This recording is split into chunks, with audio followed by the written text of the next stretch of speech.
Imagine living in a world where you don't have to chase anyone's validation, where you no longer feel the sting of being ignored, overlooked, or underestimated, where people, your friends, co-workers, even strangers, naturally respect you, not because you beg for their attention, but because your very presence demands it. That's not a fantasy.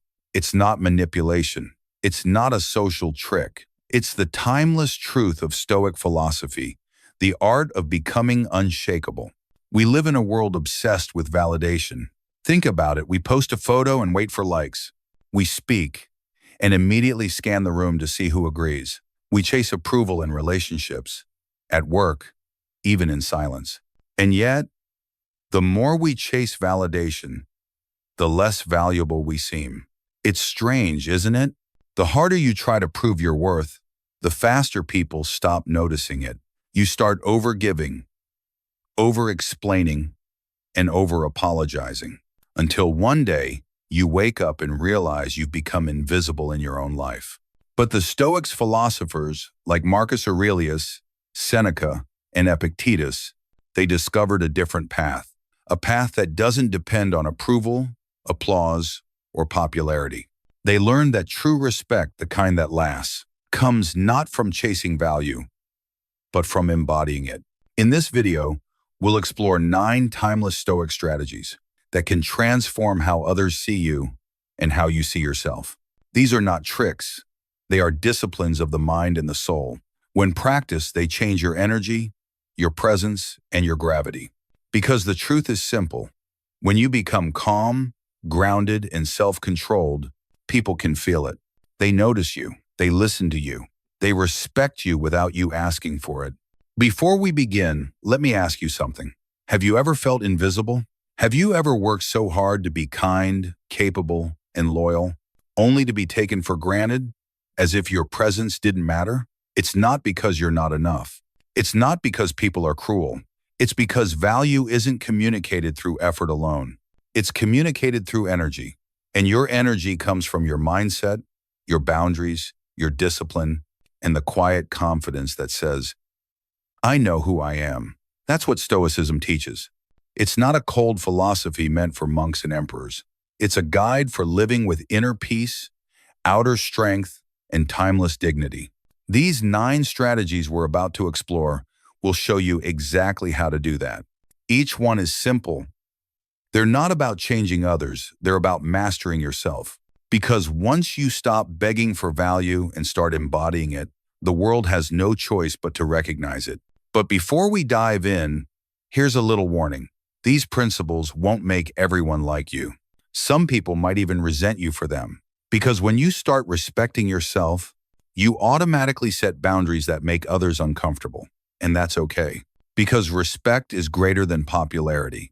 As Epictetus once said, if you want to improve, be content to be thought foolish and stupid. The goal is not to win everyone's approval. The goal is to stand so firmly in your worth that even when the world misunderstands you, you remain unshaken. Let me give you a glimpse of what's ahead. In the next few minutes, you'll discover how silence can be more powerful than words, how to build boundaries that make people respect you instantly, how to detach emotionally and gain control over your reactions, how to cultivate an inner discipline that makes you unbreakable, and how to live with such confidence and humility that you no longer need to prove yourself to anyone. Because the moment you stop proving, you start radiating. And when you radiate quiet strength, people can't ignore you. I want you to treat this video as more than a lesson. Treat it as a challenge, a turning point. Every philosophy, every principle you'll hear today is meant to be lived, not just understood. So here's what I want you to do. As you listen, write this phrase down in the comments or say it out loud. I am unshakable. Write it, declare it, own it.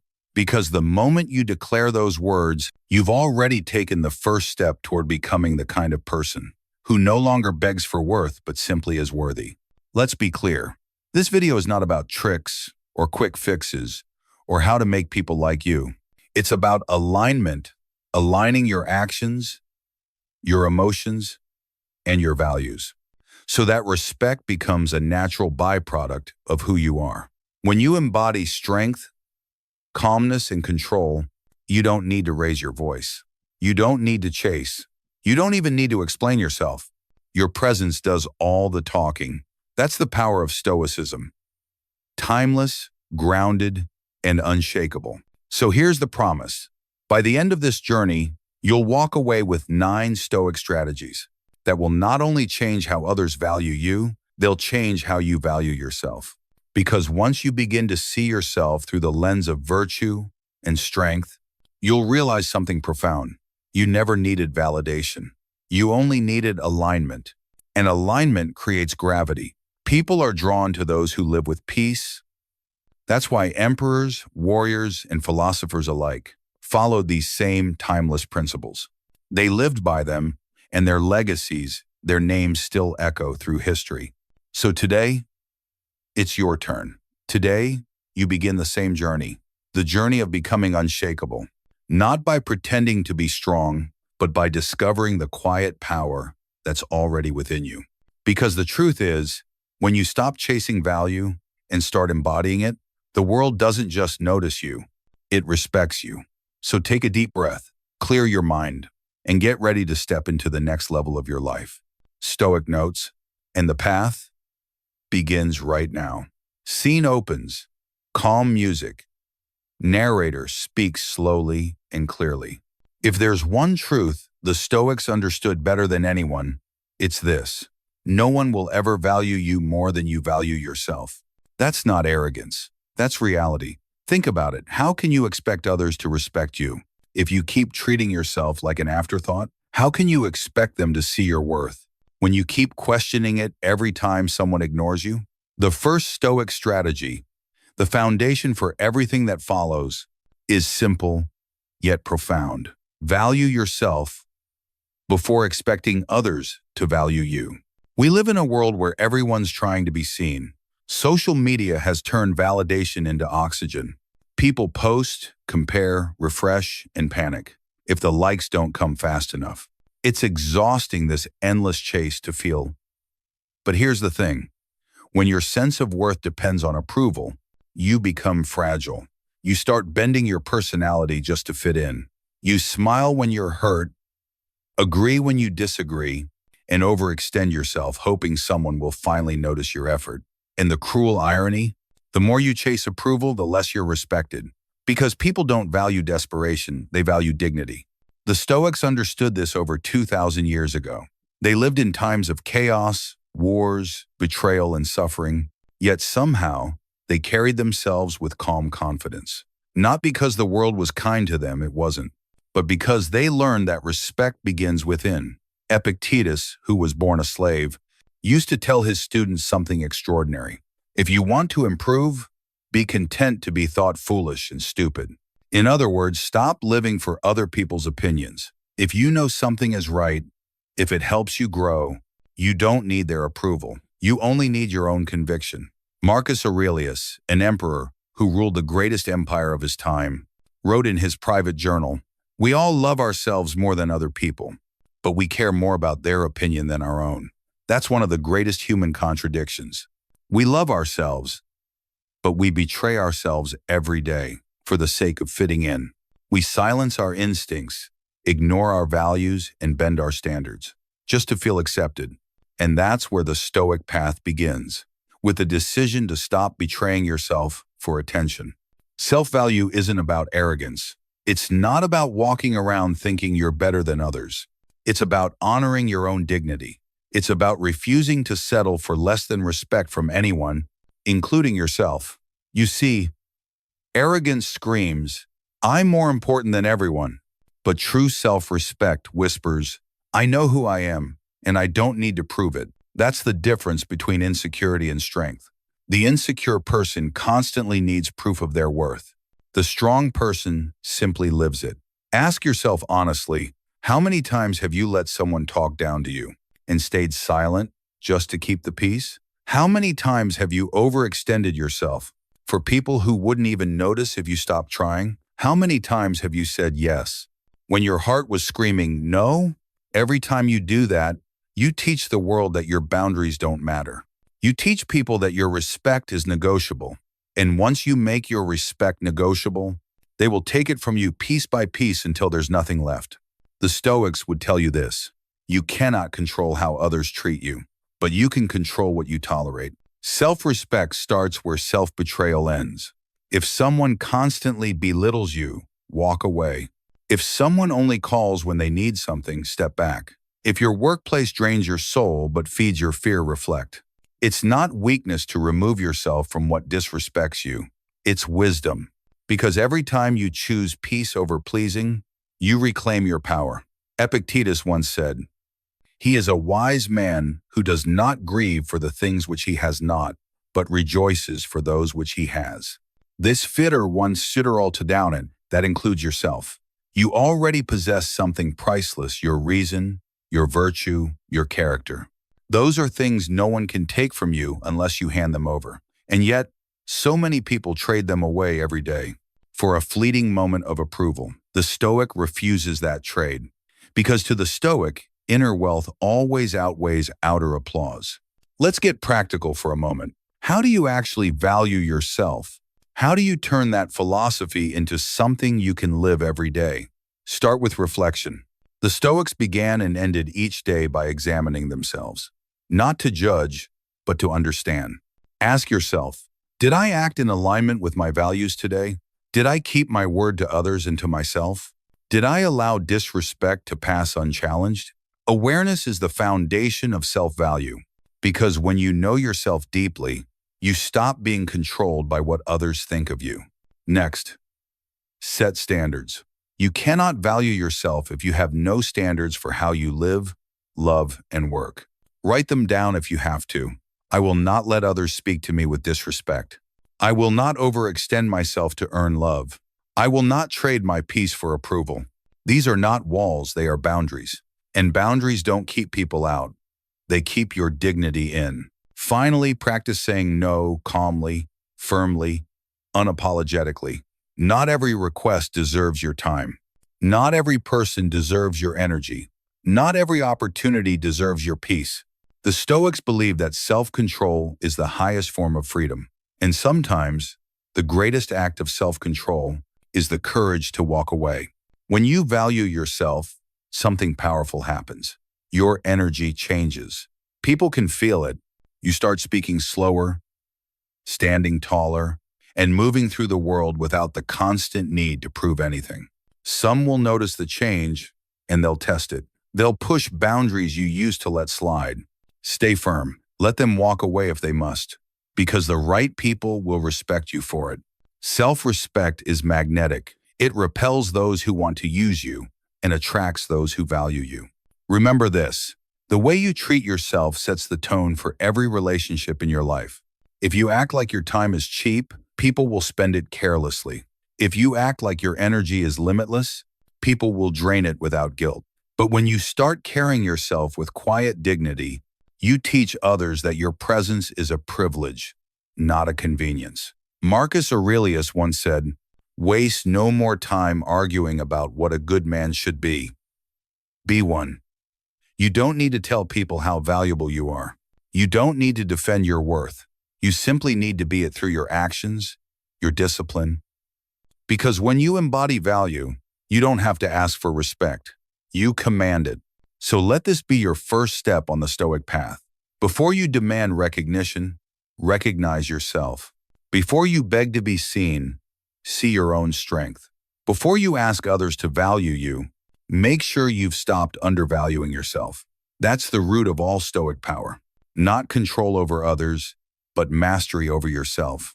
So, as we move forward in this journey together, I want you to repeat this phrase out loud, like a declaration to your own soul. I am unshakable. The slav, the just wasing and table. Because the world doesn't decide your value. You do. And once you decide, the world has no choice but to notice. Soft, ambient intro. Calm, reflective tone. If you want people to truly respect you, not just like you, not just admire you, but respect you, there's only one path: integrity. Integrity means that your words and your actions are aligned. It means you don't preach what you're unwilling to practice. It means you live in such a way that your life itself becomes your philosophy. Because at the end of the day, you can't fake integrity. You can fake charm, you can fake success, you can even fake kindness for a while.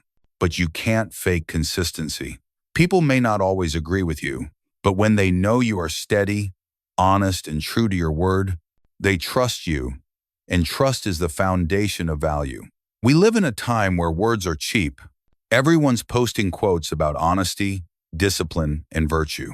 But when the moment of truth arrives, when money, pressure, or ego are on the line, many of those same voices disappear into excuses. We've all seen it. The colleague who talks about teamwork but takes all the credit. The friend who preaches loyalty until it's inconvenient. The influencer who speaks of humility yet demands constant praise. And maybe, if we're honest, we've seen moments like that in ourselves too. But here's the Stoic reminder. Integrity is not about being perfect, it's about being consistent.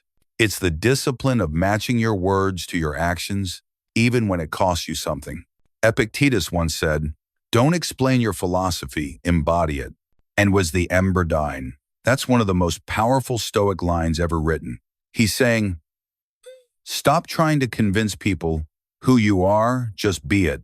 Because words fade, actions echo. Marcus Aurelius, who ruled one of the largest empires in history, wrote something simple yet profound in his journal. If it is not right, do not do it. If it is not true, do not say it. It doesn't get clearer than that. No speeches, no philosophy debates. Just one rule. Do what's right, say what's true, and let the world see who you are through what you do. But here's the catch. Integrity isn't always easy. In fact, it often costs you something. You might lose a shortcut. You might lose a few fake friends. You might lose a quick win. But what you gain is peace. And peace is the kind of success no one can take from you. Think about it. Have you ever done something that felt off? You got what you wanted. Maybe money, praise, attention. But deep down, you felt uneasy? That discomfort is your soul reminding you that integrity is non-negotiable. You can fool everyone else, but you can't fool yourself. The Stoics knew this truth long before we did. They didn't have social media reputations to protect, but they understood that your greatest audience is your own conscience. Seneca, who lived surrounded by political power and betrayal, wrote about this constantly. He said that a man who compromises his virtue for comfort or gain is like a ship with a broken compass. No matter how fast he sails, he will always drift off course. So the question isn't, what will this cost me if I'm honest? The question is, what will it cost me if I'm not? Let me give you an example. Imagine two people at work. Both are talented, hardworking, and ambitious. But one cuts corners, takes credit for what others do, hides mistakes, tells people what they want to hear. The other stays honest, even when it's risky. They own up to their failures. They give credit. They speak truth with calmness. Now, fast forward 5 years. Who do people trust more? Who do others come to when things fall apart? Who becomes the quiet anchor everyone depends on? Always the one with integrity. Because success might get you attention, but integrity earns you respect. And respect lasts longer than applause. Here's something the modern world doesn't tell you. Integrity is a kind of power. When your words match your actions, you become someone people can rely on, even your enemies. They may not like you, but they know where you stand. And there's strength in that. The Stoics believed that a person's moral consistency was their greatest weapon in a chaotic world. It makes you stable when others are volatile. It makes you trustworthy when others are opportunistic. It makes you whole when others are divided inside themselves. But why does this matter so much? Because without integrity, your self-respect crumbles. And when your self-respect is gone, no amount of praise, money, or validation will fill that void. Integrity is how you earn your own trust. And self-trust is what makes you unshakable. If you can look in the mirror at night and say, I stayed true to myself today, then it doesn't matter who doubted you, who misunderstood you, or who tried to pull you off your path. You won. Integrity is also contagious. When you live honestly and consistently, you give others permission to do the same. You raise the standard just by being you. In a world that rewards shortcuts, you remind people that strength still lives in character. And that's how you lead, not through titles, but through example. Seneca once said, "Long is the way by precept, but short and effective by example." It's true. People don't learn from what you say, they learn from what you do.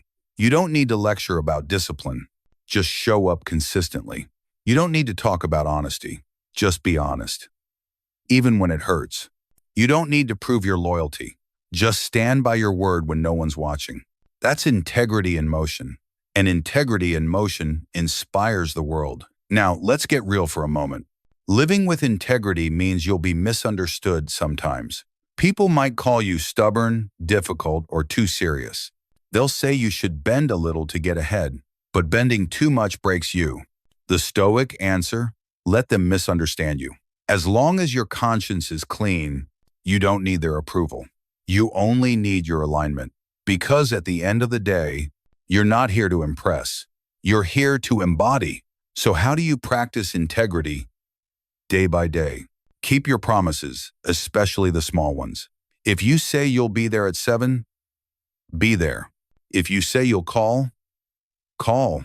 Every broken promise, no matter how small, chips away at your credibility. Say only what you mean. The Stoics valued speech as sacred. Words are a reflection of your soul. Don't say things just to sound kind or clever. Say them because they're true. Align your actions with your values. Ask yourself, would I still do this if no one would ever find out? That's the test. Integrity is who you are when the world isn't watching. And remember this, integrity doesn't make you rigid, it makes you free. Because when your values guide you, you no longer need to calculate every move. You don't have to fake it, pretend, or manipulate. You just live simply, clearly, peacefully. There's no anxiety in honesty. There's no fear in consistency. There's no confusion in truth. That's the kind of life the Stoics called eudaimonia, a life of flourishing through virtue. So, as you walk through your day, hold on to this Stoic reminder. If it's not right, don't do it. If it's not true, don't say it. Let that become your inner compass. It might not make your path easier, but it will make it meaningful. And meaning is worth far more than comfort. So once again, I invite you to declare it with me, not as a slogan, but as a commitment. I am unshakable, because when your integrity is intact, no lie, no betrayal, no loss can break you. You become steady in a world that's forgotten what that looks like. And that's the kind of person the world will always, always value. Music fades to silence. Stoic notes. And remember, you don't need to talk about who you are. Just live it. Opening scene. Calm music. Visuals of early morning light. Slow fade in. If there's one thing that separates those who live with power from those who live in chaos, it's not luck, not talent.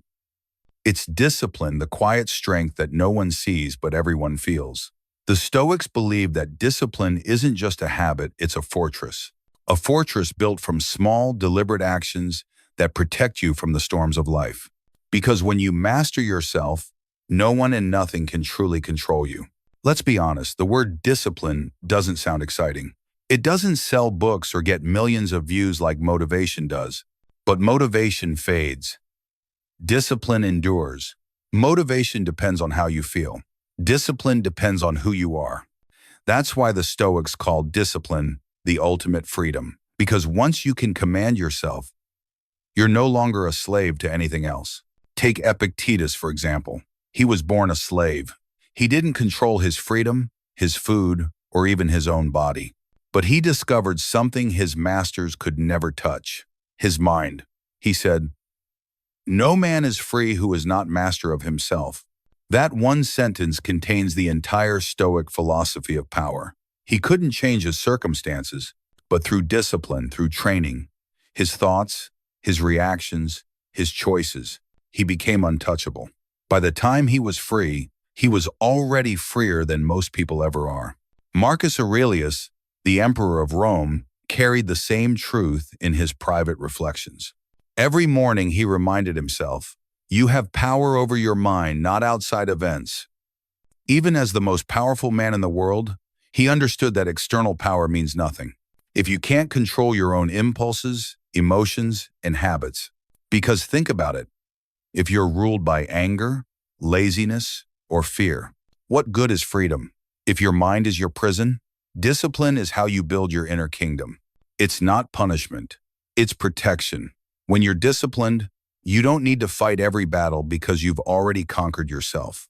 You don't need to prove anything to the world because your consistency proves it for you. Discipline gives you something most people spend their whole lives chasing: stability. In a noisy, distracted world, stability is power. Let me ask you this. When was the last time you did something hard not because you wanted to, but because you said you would? That's the foundation of the inner fortress. Every time you follow through, when you wake up early even though you're tired, when you stay calm instead of reacting, when you finish what you started, even when no one's watching, you lay another brick in that fortress. It's not built overnight, but every small act of discipline makes you stronger, more trustworthy, more grounded. The Stoics called this training the soul, because self-control, like muscle, you don't grow stronger by taking the easy path. You grow stronger by doing what's right. When the world says, "It's fine, no one will know," the Stoic answers, "But I will." That's the standard of discipline, to live in such a way that your conscience is always clear. Epictetus taught that every day you're either strengthening or weakening your inner fortress. You're either training your will or surrendering it to impulse. He compared life to the Olympic Games. He said, "You want to win? Then prepare. Sweat, practice, endure. Don't complain." Because character is built in repetition, not in rare moments of inspiration.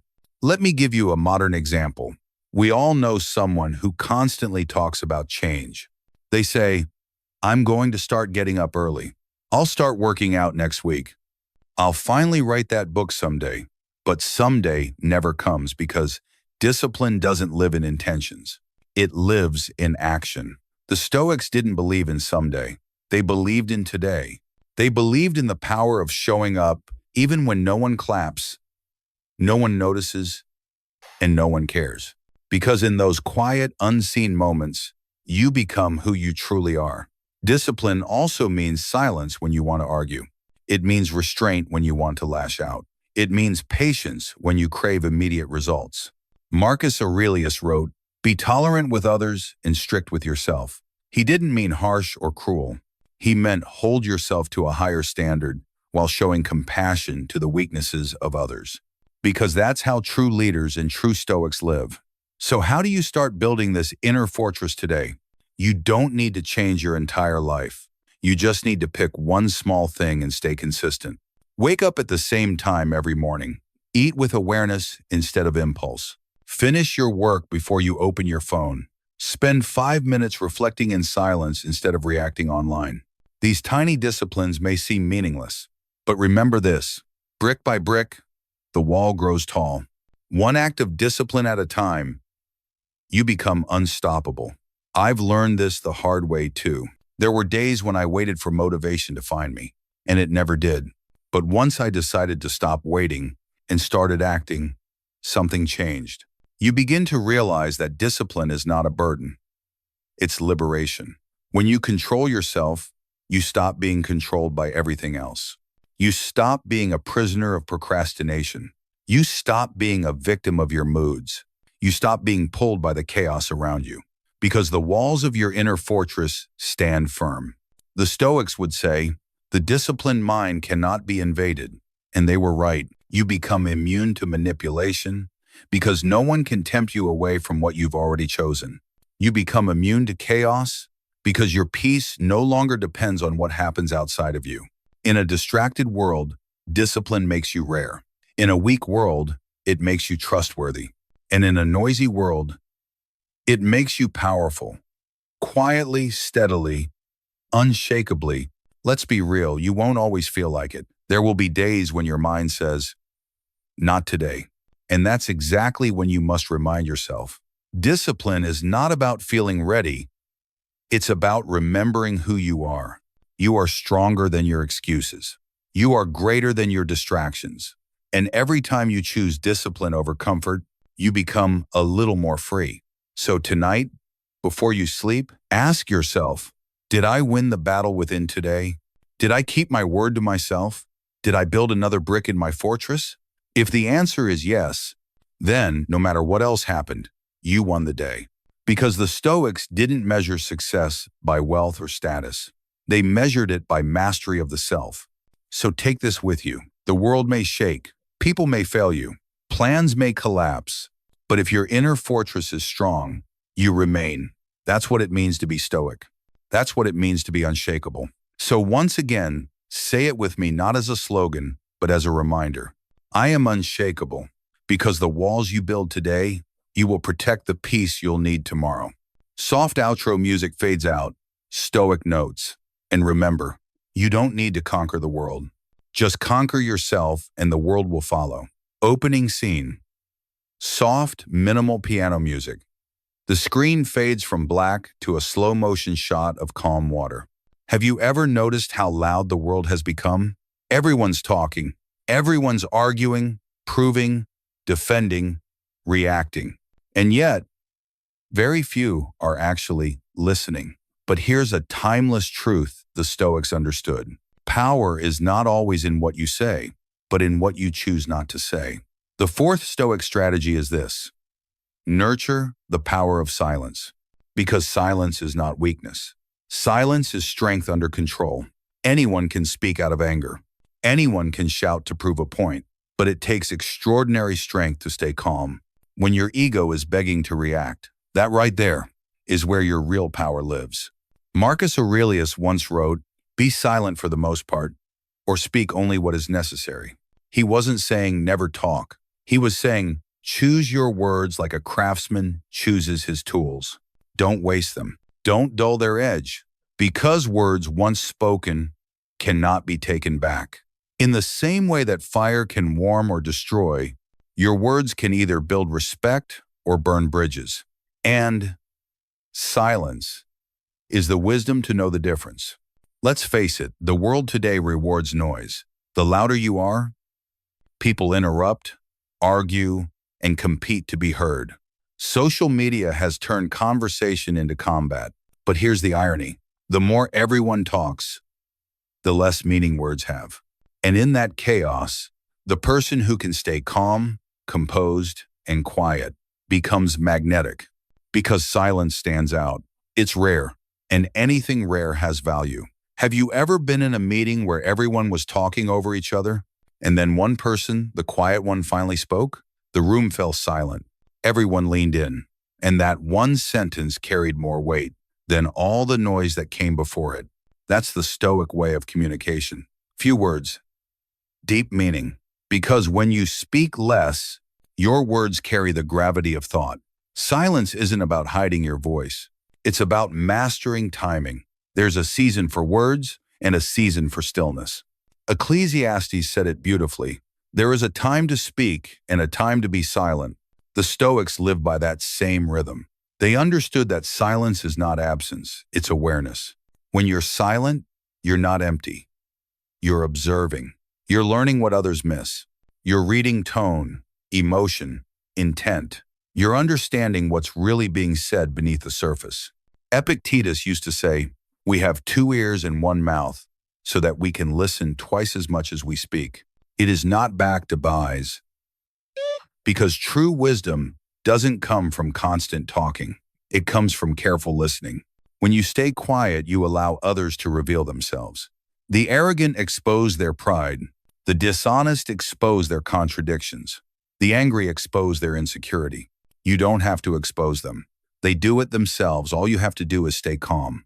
But let's be real, staying silent isn't always easy. When someone insults you, your ego wants to clap back. When you're misunderstood, you want to defend yourself immediately. When people gossip, you want to correct the lies. But here's what the Stoics knew. Every reaction steals a piece of your power. When you respond out of emotion, you hand control of your peace to someone else. When you stay composed, You remind the world that your mind belongs only to you. Let me share something personal. There was a time when I used to take every argument personally. If someone criticized me, I felt the need to respond. If someone misunderstood me, I'd spend hours trying to explain. It was exhausting. But one day I realized you can't fight every fire without burning yourself. Some things don't deserve a response. Some people don't deserve an explanation. And silence at the right moment is not avoidance. It's elevation. Because silence protects your focus.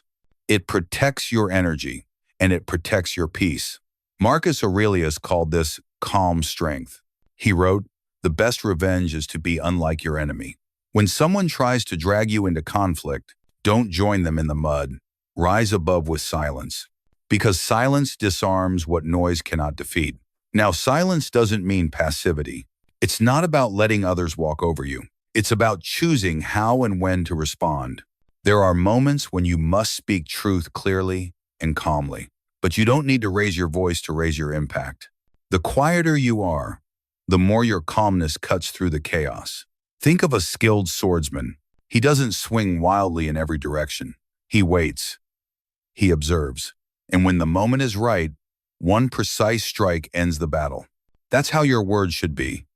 Few, focused, final. Here's a Stoic practice worth trying. When someone provokes you, take one deep breath. Ask yourself, is this worth my peace? Will my response make things better or just louder? If the answer is no, stay silent, because silence is not losing. Silence is choosing victory over ego. The modern world teaches us to fill every gap with words, but the Stoics remind us that wisdom often lives in the spaces between them. In those moments of silence, you reconnect with yourself. You can hear your thoughts again. You can observe your emotions instead of being ruled by them. You can see situations clearly, without distortion. That's why the Stoics treated silence as a daily discipline, not just external quiet, but inner quiet. So tonight, take a moment of silence for yourself. No phone, no music, no noise.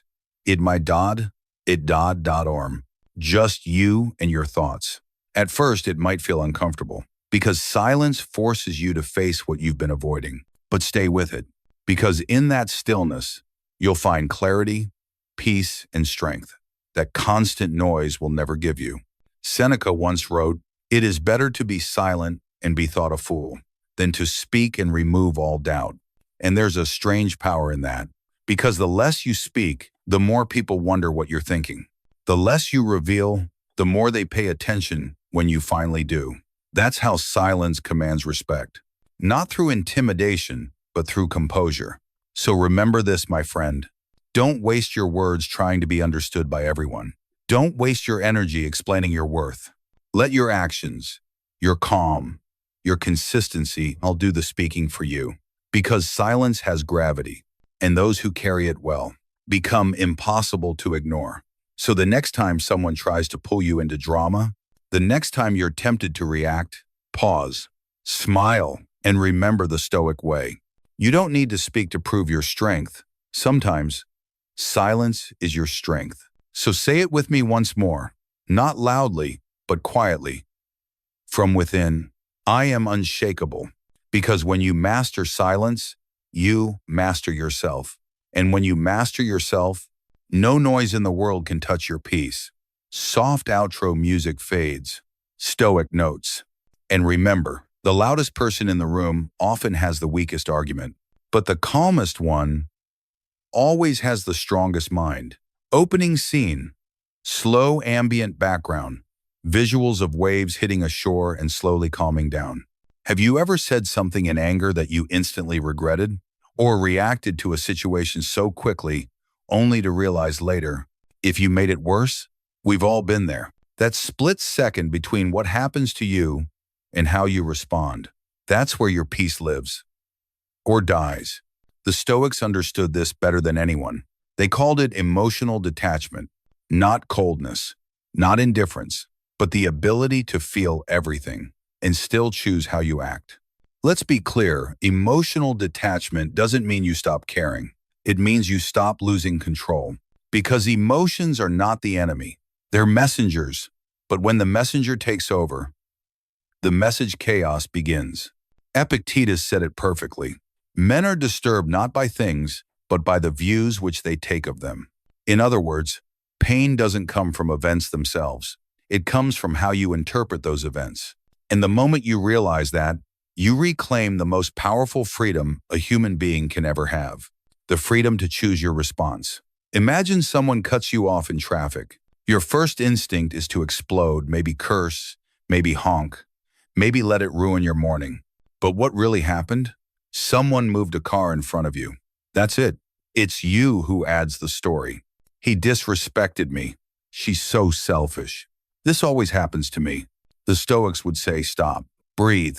You can't control the other driver, but you can control the story you tell yourself about it. That's emotional detachment. It's not apathy. It's awareness. Marcus Aurelius, in his private meditations, reminded himself daily, you have power over your mind, not outside events. Realize this, and you will find strength. It sounds simple, but it's everything. Because most of our suffering doesn't come from the event. It comes from our resistance to it. We replay it, overthink it, attach emotion to it, and before we know it, we've built a whole storm inside our head over something that's already over. The Stoics would call that madness, fighting the same battle twice, once in the world and once in your mind. Think about the people who hurt you, the ones who betrayed your trust. You can't control that, but you can control whether you keep letting them live in your head rent-free. Emotional detachment means cutting that cord. It means you stop letting someone else's behavior dictate your mood, because your peace is too valuable to hand out to people who haven't earned it. Let me tell you a truth that changed everything for me. Every emotion is a teacher, but not every emotion deserves to be your master. Anger can show you where your boundaries are. Fear can show you where your faith is weak. Sadness can remind you what truly matters. But once the lesson is learned, you must let the emotion go. Otherwise, you start carrying pain that doesn't belong to you anymore. That's what the Stoics meant when they said, pain is inevitable. Suffering is optional. You can't stop the rain, but you don't have to drown in it. The Stoics practiced this through something they called the pause. It's that moment, the tiny space, between stimulus and response. Modern psychology echoes the same wisdom. Viktor Frankl, the psychiatrist who survived the Holocaust, once wrote, between stimulus and response, there is a space. In that space is our power to choose our response. In our response lies our growth and our freedom. Where ground, that space is the difference between a life of chaos and a life of mastery. So how do you build it? You start with awareness. The next time you feel anger, frustration, jealousy, don't suppress it, observe it. Take one deep breath. Step back mentally and ask yourself, what story am I telling myself right now? Is this emotion trying to guide me or control me? You'll be amazed how quickly your mind calms down when you give it permission to pause. Epictetus told his students, when you are offended at any man's fault, turn to yourself and study your own failings. Because most of the time, what triggers us in others is something unresolved within ourselves. The Stoic doesn't just react, they reflect. They ask, what is this moment trying to teach me? One, douches, one douches, one douches, one douches, one douches, one douches, one douches, and one douches, instead of, why is this happening to me? That's emotional maturity, the kind that turns chaos into clarity. Let me give you a real example. Imagine someone spreads a rumor about you. The old version of you might rush to defend yourself, send angry texts, confront them, try to control what everyone else believes. But the Stoic version of you pause. You ask, does their opinion change who I am? If the answer is no, you stay calm. Because silence in the face of ignorance is not weakness, it's wisdom. When you learn to detach from the need to control perception, You become immune to manipulation. And when you stop reacting to every provocation, people realize they can no longer pull your strings. That's when respect and peace begins. Marcus Aurelius once wrote something beautiful. When someone does you wrong, remember, they act that way because they think it's right. This less again. He didn't say forgive because they deserve it. He said understand because you deserve peace. Detachment doesn't make you better than others. It frees you from becoming like them. Now, this doesn't happen overnight. Emotional detachment is a practice, a muscle you build one moment at a time. You'll still feel anger, disappointment, frustration, but instead of being dragged by them, you'll learn to guide them. Here's how to start. 1. Breathe before reacting. Any doubt. One breath can change everything. It interrupts the automatic reaction and gives you time to think. 2. Ask yourself one question. Is this worth my peace? If it's not, let it go. Because your peace is more valuable than proving a point. 3. Lower your expectations of others, but raise your expectations of yourself. The Stoics believe that disappointment comes not from people's flaws, but from our unrealistic expectations of them. People will lie. People will fail. People will act out of ego. Expect it, and you'll stay calm when it happens. Think about it. What if you stopped reacting to everything that annoyed you today? What if, instead of arguing, you smiled? Instead of stressing, you breathed? Instead of fighting, you observed? How much energy would you save? How much peace would you protect? How different would your life feel? That's not fantasy, that's Stoicism in action. At its core, emotional detachment is about sovereignty. It's about owning your inner world. The Stoics believe that true freedom isn't found in wealth, status, or power. It's found in self-control. When you can stay calm in the middle of chaos, you become unshakable. The world can test you, but it cannot break you, because your peace is no longer for sale. So remember this, you can't control what people say. You can't control what life throws your way, but you can always control how you respond. And that's where your strength lives, in that quiet moment between the storm and your reaction. So the next time you feel your temper rising, the next time you feel hurt or betrayed, pause, breathe, and ask yourself, is this worth my peace? Because most of the time, it isn't. Say it with me again, not with arrogance, but with calm conviction. I am unshakable. Because emotional detachment isn't about building walls. It's about building wisdom. And the more you master your emotions, the less the world can control you. Soft outro music fades. Stoic notes. And remember, the strongest person in the room isn't the one who reacts first. It's the one who doesn't have to. Opening scene. Soft instrumental background. A calm voice speaks as the camera pans across a sunrise over quiet city streets. One of the hardest lessons in life is this. Not everyone deserves access to you. Your time, your energy, your peace. They are not unlimited. And if you give them away carelessly, you'll wake up one day realizing you've built a life that serves everyone. That's why the sixth Stoic strategy is about something powerful, something most people never master. Boundaries. Boundaries are not walls. They are the invisible lines that protect your worth. They say, this is where I end and where you begin. 1. Endib. Without boundaries, people will take advantage. Not always because they're evil, but because human nature pushes against what has no resistance. If you don't define what's acceptable, someone else will define it for you. If you don't guard your time, the world will fill it with noise. As the Stoics would remind us, what you allow is what will continue. You see, boundaries are not about controlling others. They're about controlling yourself. They're not about pushing people away. They're about teaching them how to treat you with respect, clarity, and consistency. And when you enforce them calmly, not emotionally, something amazing happens. People start valuing you more. Because boundaries create contrast, and contrast creates value. Think about gold. It's precious not just because it's beautiful, but because it's rare, limited, and protect it. Your energy works the same way. The more you guard it, the more others respect it. But here's the truth most people don't want to hear.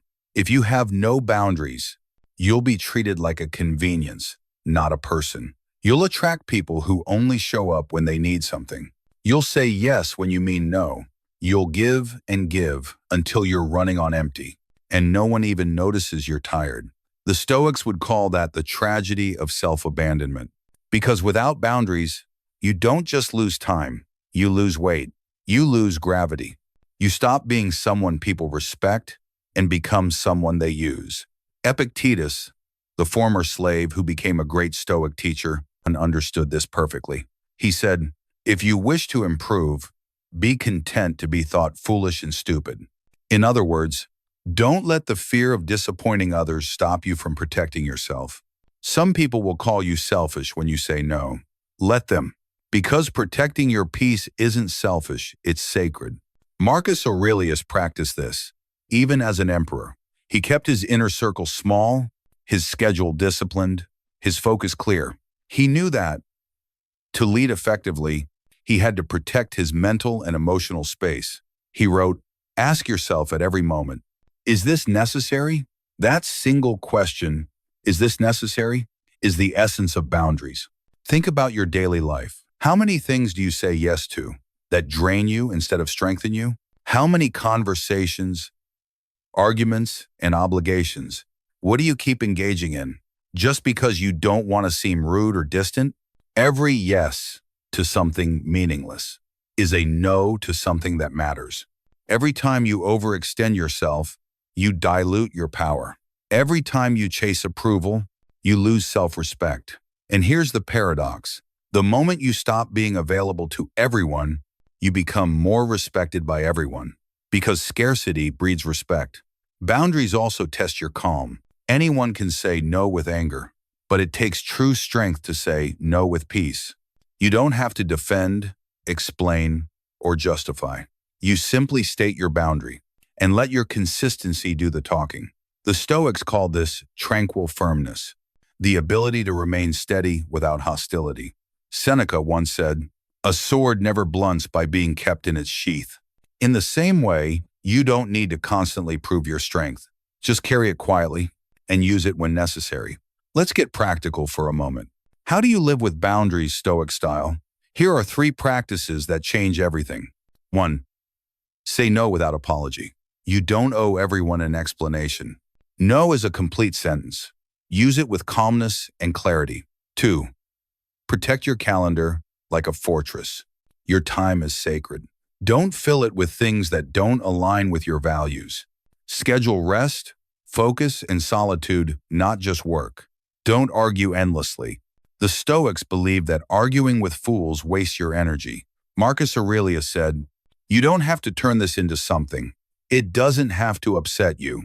When someone tries to provoke you, stay silent, stay calm, stay above it. Because sometimes the best way to win an argument is to not join it. But here's something most people overlook. External boundaries mean nothing if you don't have internal ones. You can block people, change routines, set rules, but if you can't control your own reactions, you're still a prisoner. The Stoic boundary begins inside. It's the ability to say, "I won't let anger rule me. I won't let greed dictate my choices. I won't let fear make my decisions." Because the real danger isn't that others will invade your life. It's that you'll open the door for them by losing control of yourself. The Stoics called this self-governance, the highest form of freedom. When you master your inner boundaries, you become immune to external chaos. Someone insults you, you stay calm. Someone lies about you, you stay steady. Someone pushes your limits, you respond, not react. That's when people realize they can't manipulate you anymore, and that's when they begin to respect you. I remember a quote that perfectly captures this truth. Respect is not demanded, it's demonstrated. Every time you hold your ground, every time you choose calm over conflict, you demonstrate self-respect. And self-respect teaches others how to treat you. Boundaries are not about creating distance. They're about defining dignity. Now, this won't be easy. At first, you'll feel guilty for saying no. You'll second guess yourself. You'll worry that people will leave. But the people who truly value you will adapt to your boundaries. And those who only valued your availability will fade away. And that's a blessing, not a loss. Because peace often begins where unnecessary people end. So tonight, ask yourself a simple but powerful question. Where in my life do I need stronger boundaries? Is it with your time, your energy, your phone, your work, your relationships? Identify one area, just one, and start there. Say no where you used to say maybe. Pause before you commit, and protect your presence like it's something sacred, because it is. When you do that, something shifts. You stop running on exhaustion. You start living with clarity. You stop chasing validation. You start attracting respect. People begin to feel your strength, not because you shouted it, but because you embodied it. That's what Stoic strength looks like. Quiet, calm, unshakable. So repeat this with me one more time. My time is valuable. My energy is sacred. My peace is non-negotiable. And then say it the Stoic way. I am unshakable. Because when your boundaries are clear, your life becomes peaceful. And in a world that's constantly trying to pull you apart, the person who knows where they stand will always stand taller. Soft outro music fades. Stoic notes. And remember, the strongest walls are not made of stone. They're made of self-respect. Opening scene. Soft piano and slow motion visuals. A man walking alone through morning fog. Calm, steady. Let me ask you something. How much of your life has been spent trying to prove something? Prove that you're good enough. Prove that you're strong. Prove that you belong. Maybe to your parents, to your boss, to someone who doubted you, or to a world that only seems to notice the loudest voices. But here's the truth the Stoics discovered. Centuries ago, the moment you stop trying to prove your worth to others is the moment you finally become free. That's the seventh Stoic strategy. The highest point of inner mastery. Live as if you have nothing to prove.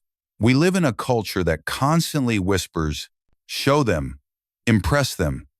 But the Stoic whispers back, be steady, be still. Because when you need approval to feel valuable, you've given your power away.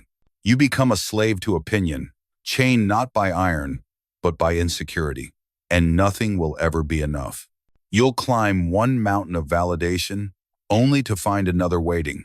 But when you realize you have nothing to prove, that your value doesn't rise or fall based on how others see you, you become untouchable. Marcus Aurelius wrote, "It never ceases to amaze me. We all love ourselves more than other people, but care more about their opinion than our own." Psalm is 3 bada bass and getting dissessed. Think about that. We crave the approval of strangers more than the quiet approval of our own conscience. We want to be liked by everyone, but end up liking ourselves less in the process. The Stoics flip that script completely. They believe that peace comes not from applause, but from alignment. When your actions match your principles, you don't need anyone else's validation, because your soul already knows you're living right. There's a paradox at the heart of Stoic philosophy. The less you chase validation, the more respect you attract. Because confidence that comes from ego fades fast, but confidence that comes from truth is magnetic. People can sense when someone is grounded, not trying to impress, not competing, just being. That's not arrogance. That's authenticity. And authenticity has gravity. It pulls people in, not by force, but by presence. That's what the Stoics meant by the natural gravity of the independent mind. You don't manipulate attention. You earn it through consistency, calmness, and quiet excellence.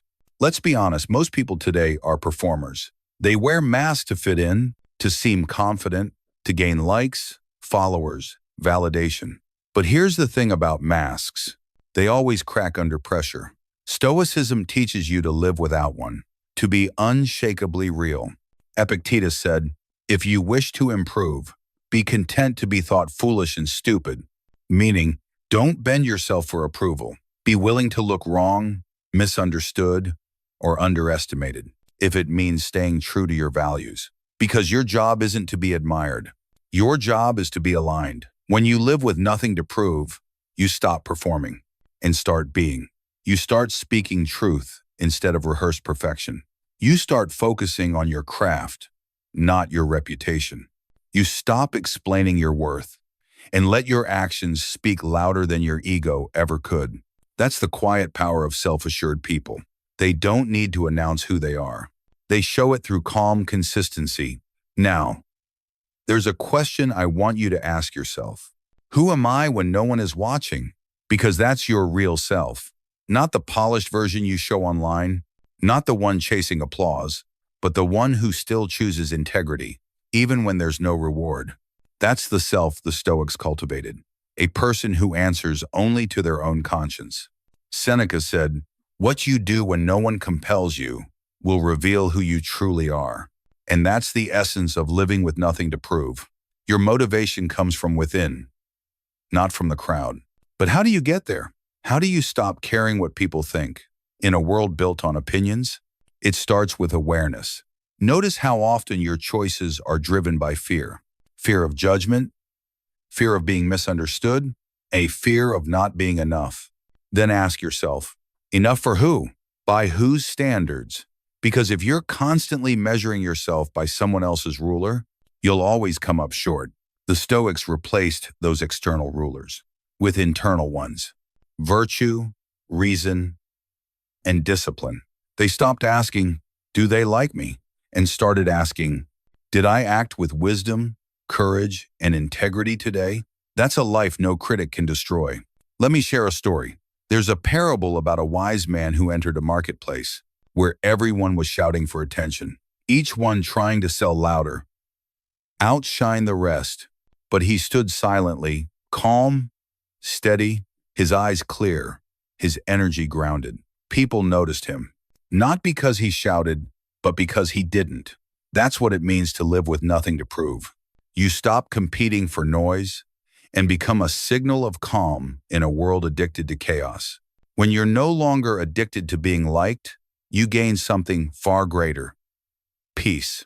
Because opinions change, reputation fades, but peace that's eternal. You don't need to prove your intelligence by winning arguments. You don't need to prove your strength by shouting. You don't need to prove your worth by achieving endlessly. Let your work, your patience, and your silence speak for you. The Stoics practiced this detachment daily. They reminded themselves, you can control your effort, not the outcome. That means you do your best, you show up with integrity, and then you let go. You detach from results, from praise, from rejection, because none of it defines you. Being rejected doesn't mean you're worthless. Being ignored doesn't mean you're invisible. It simply means that your path, your timing, and your truth are your own. And when you can live that way, you become unstoppable. Not because the world praises you, but because it can no longer shake you. So here's the Stoic practice for today. 1. Let your actions speak. Stop explaining. Stop defending. Just keep showing up with quiet excellence. 2. Detach from the outcome. Whether they clap or criticize, do it because it's right, not because it's noticed. 3. Redefine rejection. When someone dismisses you, remember, rejection doesn't mean failure. It means redirection. You didn't lose value. You gained clarity. 4. Seek only one applause, your own conscience. Because when your soul says, "Well done," no other opinion matters. The Stoics called this the still point, the calm center between pride and insecurity. That's where true power lives. When you stop chasing the storm of recognition, you become the quiet eye within it. That's why the greatest people in history rarely demanded attention. Their integrity drew it naturally. So remember this, you are not here to prove. You are here to be. Be honest. Be excellent. Be free. And when the world tries to pull you into comparison, repeat this quietly to yourself. I have nothing to prove. I simply choose to live by my values. That's not arrogance, that's peace. Say it one more time with me. I am unshakable. Because when you live as if you have nothing to prove, you become exactly what the Stoics admired most. A person so grounded, so calm, so sure of who they are that the world's approval becomes irrelevant.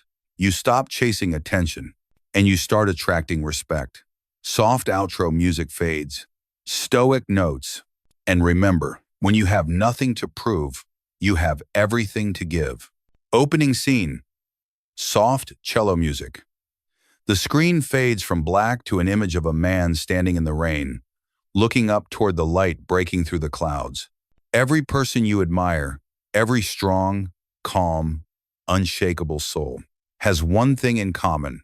They've suffered and used it well. Pain is the one teacher none of us ask for, but it's also the one that never lies. The eighth Stoic strategy is simple, but it changes everything. Transform your pain into purpose, because pain will visit you. That's not a choice. But what you do with it, that's where your power lives. Marcus Aurelius, the emperor of Rome, lost children, friends, battles, and his health. Yet he never cursed life. He wrote in his journal, "The impediment to action advances action. What stands in the way becomes the way." To him, pain wasn't punishment. It was a doorway, a sacred test, and he walked through it with grace.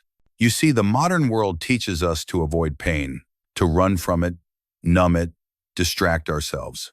But the Stoics knew better. They understood that pain, when faced consciously, is not the end, it's the beginning. Because pain burns away illusion. It humbles your ego. It forces you to meet yourself honestly, without masks, without pretense.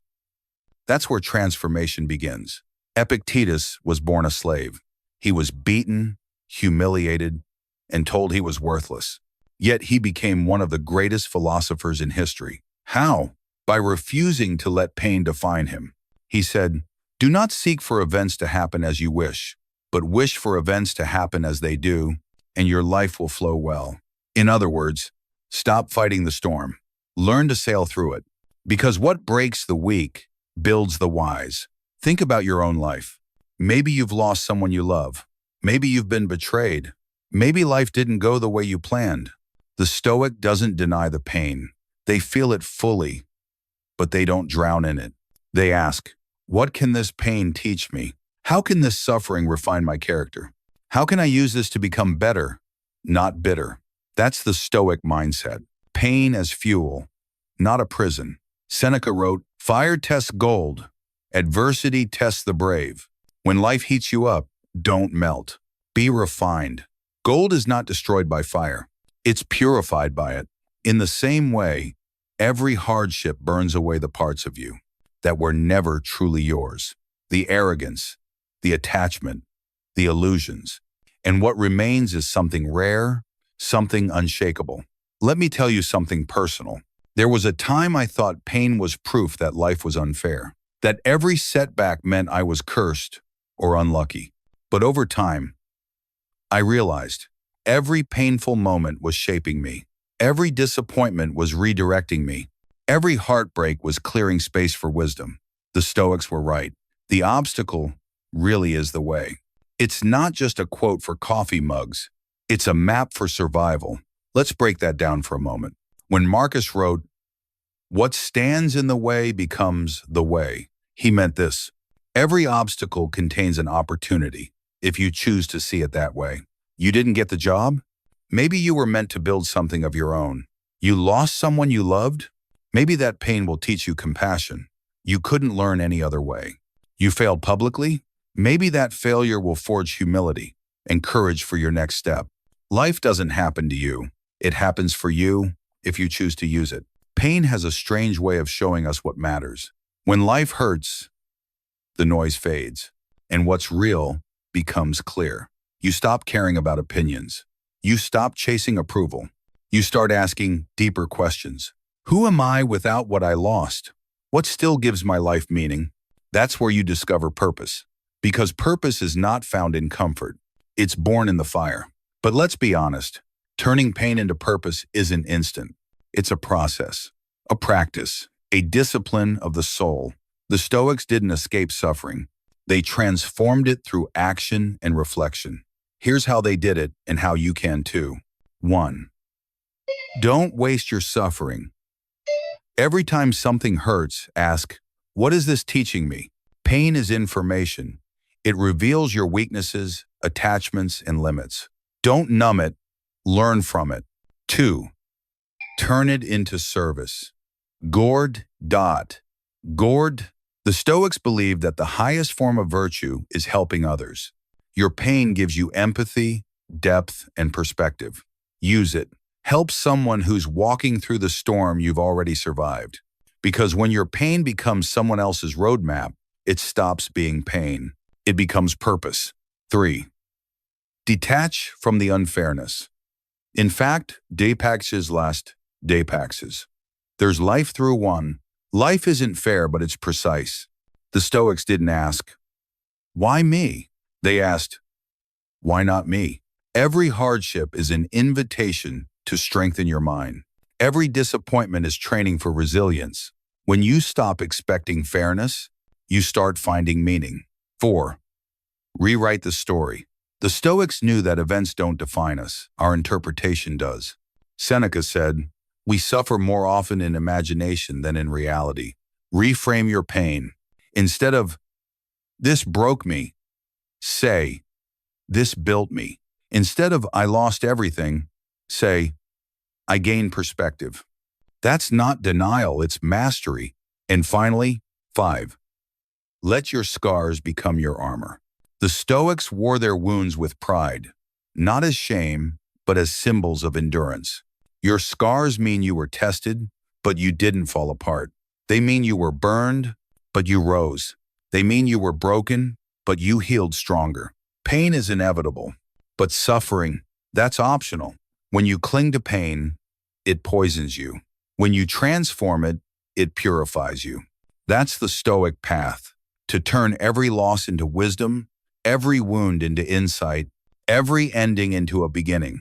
Marcus Aurelius lost his fortune, his soldiers, even his children, but his words still echo through history.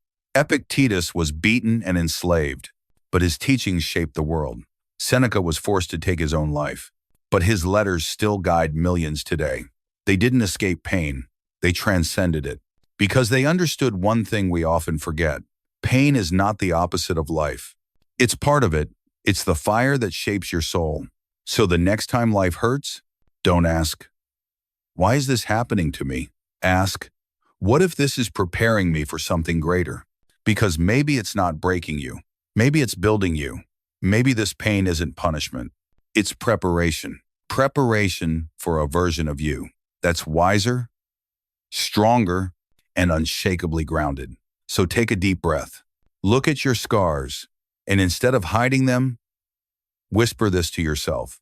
These are not signs of weakness. They are proof that I endured. Because you did. You're still here, still standing, still growing. And that means the pain didn't win.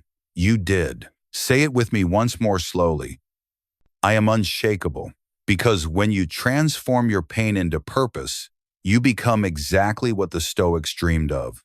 A human being who cannot be destroyed, only refined. Soft outro music fades, Stoic notes. And remember, you can't choose whether life will test you, but you can choose whether it breaks you or builds you. The Stoics chose to rise. So, can you? Opening scene. Soft orchestral background. The camera opens on a sunrise over a quiet city. A man ties his shoes, looks in the mirror, and walks out into the world calm, deliberate, ready. Oh, everyone wants to lead, to inspire, to be respected, to make a difference. But few ever realize the deepest truth of leadership. You cannot lead anyone until you first learn to lead yourself. That's the 9th and final Stoic strategy. Lead yourself first, because leadership, in the Stoic sense, has nothing to do with titles, followers, or authority. It begins with one question. Can I govern my own mind? Marcus Aurelius ruled the largest empire on earth. Yet every morning, he reminded himself, you have power over your mind, not outside events. Realize this, and you will find strength. He led millions, but his true leadership started in silence. Before dawn, in his journal, facing his own weaknesses with brutal honesty. That's what Stoic leadership looks like. Not command, not control, but self-mastery. Because here's the truth. You cannot ask others to be disciplined. If you live without discipline, you cannot ask for respect. If you don't respect your own principles, you cannot guide others toward peace. If you're still ruled by chaos inside. The Stoics understood this perfectly. They believed that the world doesn't need more rulers. It needs more examples. And the most powerful example is the person who lives their philosophy quietly, consistently, and courageously. Seneca once said, "Long is the road by precepts, short and effective by examples." In other words, people don't follow words. They follow presence. They follow calmness under pressure, integrity under temptation, patience under provocation. That's real influence. That's Stoic leadership. Think about it. Who do you truly admire? The loud ones who demand attention, or the ones who remain steady, humble, and reliable? Even when no one's watching, the loudest people may get noticed, but the calmest people get trusted. And trust is the foundation of all leadership. The Stoic leader doesn't command by fear or status. They lead through example, empathy, and excellence.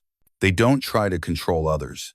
They master themselves, and in doing so, they inspire others to do the same. That's why Stoicism remains timeless, because it teaches us to influence not by dominance, but by dignity. Epictetus taught his students this: don't explain your philosophy, embody it. He believed that wisdom isn't something you preach. It's something people feel when they're around you. Your calmness under chaos, your restraint when provoked, your kindness when no one's kind to you. These speak louder than any sermon. That's the Stoics' form of leadership, quiet power. But here's the paradox. The more you try to control others, the weaker you become, because you spend your energy chasing the impossible, trying to change what isn't yours to control. The Stoics flipped that completely. They led by focusing inward, not outward. They asked themselves, what can I control right now? My effort? My reaction? My values? That's it. And by mastering those, they became immovable forces. People others naturally followed. Marcus Aurelius wrote, "Waste no more time arguing what a good man should be. Be one." That's Stoic leadership distilled into one line. Don't talk about courage, practice it. Don't demand loyalty, embody it. Don't complain about the world. Improve yourself within it. Because when you lead yourself well, the world begins to shift around you. Think about how powerful that is. Imagine if everyone led themselves first, took full responsibility for their actions, their emotions, their choices. There'd be less blame, less ego, less chaos. Because when you master yourself, you automatically elevate every space you enter. That's the invisible influence of inner strength. But leading yourself first isn't glamorous. It's quiet, disciplined work. It happens when you get up early, even when no one sees it. When you hold your tongue instead of reacting. When you apologize first, even if your pride resists it. When you stay consistent, even when recognition never comes. Those moments, the small, private victories, are what make great leaders. Because greatness isn't built in applause. It's built in silence. Let me give you a practical Stoic exercise for this. 1. Set daily intentions. Each morning, before the noise of the world begins, ask yourself, what kind of person do I want to be today? Calm? Fair? Courageous? Then let that intention guide your day. 2. Reflect at night. Marcus Aurelius did this every evening. He would ask himself, did I live up to my principles today? Where did I fall short? How can I improve tomorrow? That's how leaders evolve, one honest reflection at a time. 3. Detach from control. You can't control others' choices, only your example. Focus on leading yourself with such steadiness that others feel peace just being near you. That's how you change lives. Not by force, but by quiet influence. Now here's something few people realize. Leading yourself means also learning when to let go. You can't save everyone. You can't make everyone understand you. And you can't lead people who aren't ready to follow. The Stoic leader knows when to step back, to focus on what they can control, their effort, not the outcome. I think that's not weakness. That's wisdom. Because when you stop trying to fix everyone else, you start becoming someone worth following. Think about it this way. The sun doesn't chase the planets. It simply shines, and everything orbits naturally around it. That's Stoic leadership. You don't chase influence. You become it. By standing firm in your values, you draw people to you not through force, but through gravity. Your calmness becomes contagious. Your discipline inspires action. Your presence commands respect without demanding it. Seneca once said, "He who conquers himself is the mightiest warrior." That's the ultimate Stoic truth. You can win battles, arguments, positions, but if you lose control of yourself, you lose everything. Master yourself, and you can lead anywhere. A company, a family, a movement, a nation. Because real leadership begins inside. So the next time you want to change the world, start smaller. Wake up early. Be kind when it's inconvenient. Hold your temper when it's justified. Keep your word when no one checks. Live your values when no one's watching. That's Stoicism in action. That's leadership without control. Because the Stoic way isn't about being in charge. It's about being in control of yourself. And when you do that, you naturally elevate others. Not by forcing them upward, but by showing them how it's done. So remember this. The world doesn't need more talkers, or influencers, or self-proclaimed leaders. It needs more examples. People who live with calm strength, inner discipline, and quiet consistency. Be one of them. Lead yourself first. Say it with me one last time. Not loudly, but with certainty. I am unshakable. Because when you lead yourself first, you no longer need to prove, control, or chase. You simply are. And in that stillness, you become everything others aspire to be. Soft outro music fades. This is Diary Stoic. And remember, the greatest leaders don't command attention. They earn respect by mastering the only person they can truly control themselves.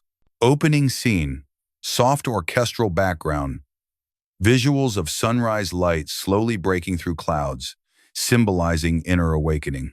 So, here we are, after 9 Stoic strategies. 9 ways to stop chasing approval and start living with quiet strength. 9 steps. Not toward manipulation or performance, but toward mastery. The kind of mastery that turns ordinary people into living examples of peace, power, and principle. Let's take a breath and remember what this journey was truly about. You learn that self-respect comes first. Before you demand respect from others, you must embody it within yourself. Because no one can value you more than you value your own character. You learn that integrity isn't about speeches, it's about alignment. When your words and actions match, you become solid, trustworthy, magnetic, even to those who may disagree with you. You learn that discipline is your fortress. It's not restriction, it's freedom. It's the quiet strength that allows you to stay calm when others crumble. You discovered the power of silence, not as weakness, but as a weapon of clarity and control. You don't have to raise your voice when your presence already speaks loudly. You learn the art of emotional detachment, to feel everything deeply, but let nothing rule you. To pause, breathe, and ask, is this worth my peace? Because peace is the ultimate currency of strength. You learn to build and protect your boundaries, to say no without anger, to guard your energy without guilt, because your time, your focus, and your presence are sacred. And what you protect, you teach others to respect. Then, you reach the summit. So, is 7 veal gel of a taste, in matter files man, and recar, and may of a depsesses in mady ever. In the pos of depses not a pos, the freedom of having nothing to prove. When you stop performing for validation, you step into your most authentic power. You stop chasing attention and start attracting respect naturally. You learn to transform pain into purpose, to turn suffering into strength. You stopped asking, Why me?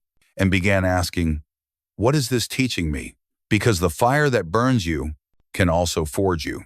And finally, you learn to lead yourself first, to master your mind, your emotions, your actions, and by doing so, inspire others without needing to control them. That is the full circle of Stoic power. From inner respect to outer influence, from reaction to reflection, from noise to calm. But let's pause here, because this was never just a list of strategies. It's a philosophy of living, a code that separates the reactive from the wise, the restless from the rooted, the temporary from the timeless. Each strategy is a piece of a greater truth. Respect and value are not things to beg for. They are natural results of who you become. You don't earn respect by demanding it. You attract it by embodying virtue. The Stoics never tried to impress the world. They tried to master themselves. And that mastery became their legacy. Marcus Aurelius didn't chase popularity. He wrote privately in his journal to remind himself to stay humble, calm, and just.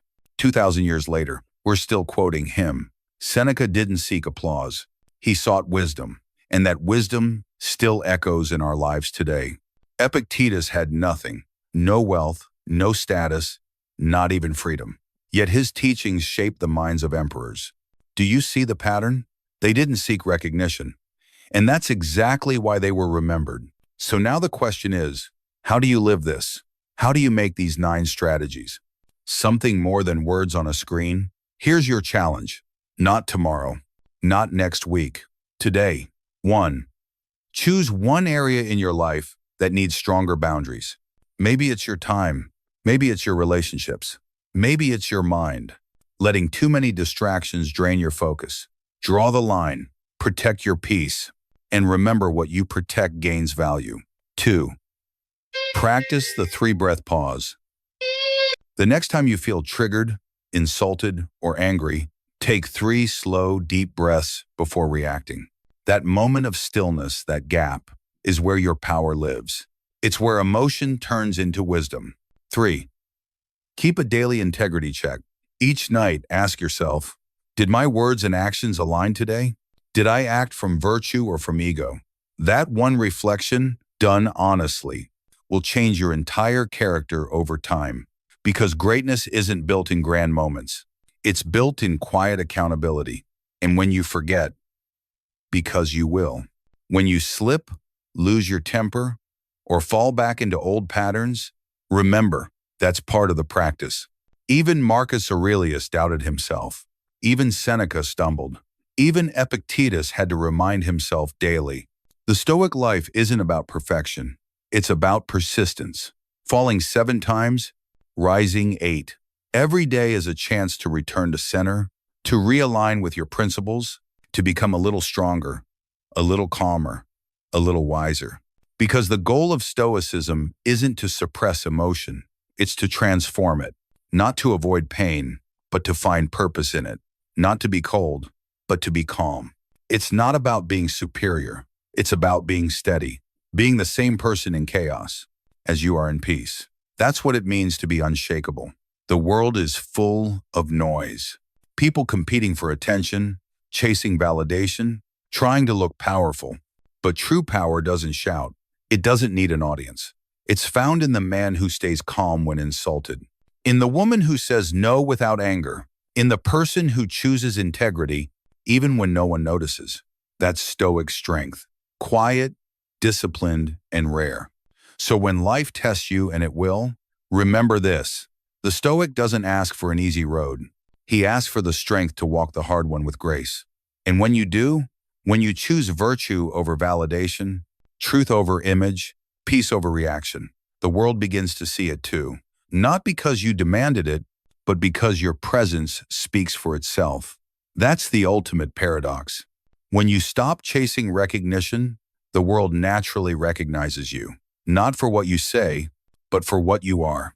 So before you close this video, I want you to say one sentence out loud, not as a slogan, but as a declaration, a promise to yourself. I am unshakable, not because life won't challenge you, but because you've learned how to stand firm when it does. Not because you've become perfect, but because you've learned to stay grounded in your values. Because when you live by virtue, when you embody integrity, discipline, silence, detachment, and self-leadership, you stop being a seeker of respect and become a source of it. You become the still center in a restless world, the calm amidst chaos, the example others remember long after words fade. Soft closing music swells. This is Diary Stoic.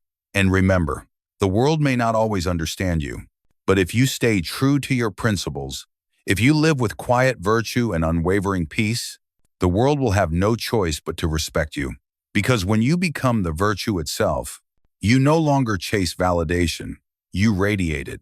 That's the Stoic way. That's the unshakable life.